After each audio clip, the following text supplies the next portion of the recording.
कोई ऐसा हमारे विभाग में अंग नहीं है जो चोरी नहीं करता। तो इस चोरों का हम सरदार हैं, अब सरदार ही लगाएंगे। जब चोरी हो रहा है तो हम उसके सरदार हुए। बड़ी खबर कैमूर से आ रही है, जहां मंत्री सुधाकर सिंह ने अपने विभाग के पदाधिकारियों को चोर कहा और खुद को चोरों का सरदार बताया है।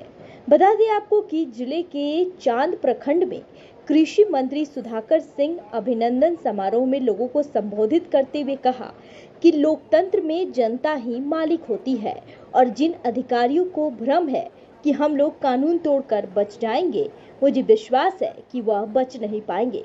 बचने के लिए जितनी ताकत लगानी है लगा ले, फिर भी वो नहीं बचेंगे। जब मैं सरकार में नहीं था तभी आप लोगों और किसानों की समस्याओं को लेकर सड़क से लेकर सदन तक बोला करता था। आज मैं सरकार में हूँ तब भी चुप नहीं बैठूंगा। जो किसान और आम लोगों की समस्याओं से उसे लेकर बोलता ही रहूंगा, चाहे इसके लिए मुझे अपनी कुर्सी क्यों नहीं गंवानी पड़े।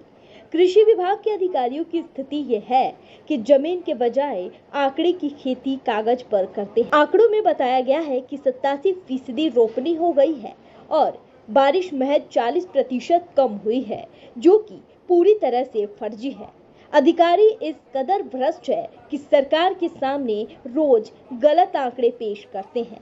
खाद की बिक्री से लेकर धान खरीद, माप तोल का लाइसेंस देने सहित दाखिल खारिज तक में घूस लिया जा रहा है। हम लगातार प्रयासरत हैं कि कम से कम हम अपने विभाग में भ्रष्टाचार पर लगाम लगाएं और इसका असर भी आपको आने वाले दिनों में दिखेगा। फिलहाल मैं 2 कानूनों को बदलवाने में लगा हूँ। पहला, धान खरीदी के नियम में बदलाव किया जाए, टैक्स के अलावा अन्य एजेंसियों से भी धान की खरीदी की जाए और मंडी की व्यवस्था पहले की तरह और लगाता होगा तो सोचता होगा चलो कुछ नहीं पैदा होगा तो लगा लेता होगा, लेकिन जिसको पैदा करना है वो तो नहीं लगाता है।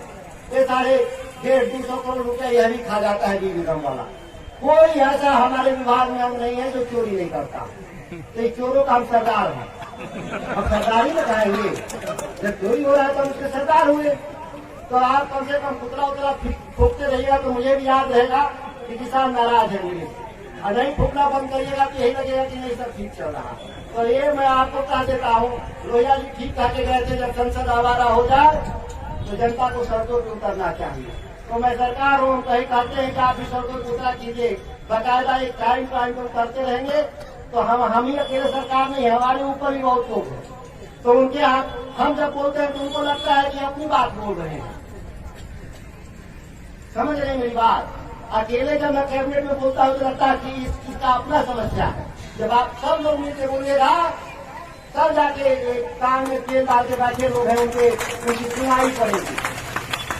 नहीं तो ये लोग, मैं कहा अभी 2 कानून पे मैंने चर्चा किया कि धान खरीदने पर नियम बदलो और मल्टीपल एजेंसी कर दो, सभी लोग खरीदेंगे, नहीं फिर तो मांग कर देगा।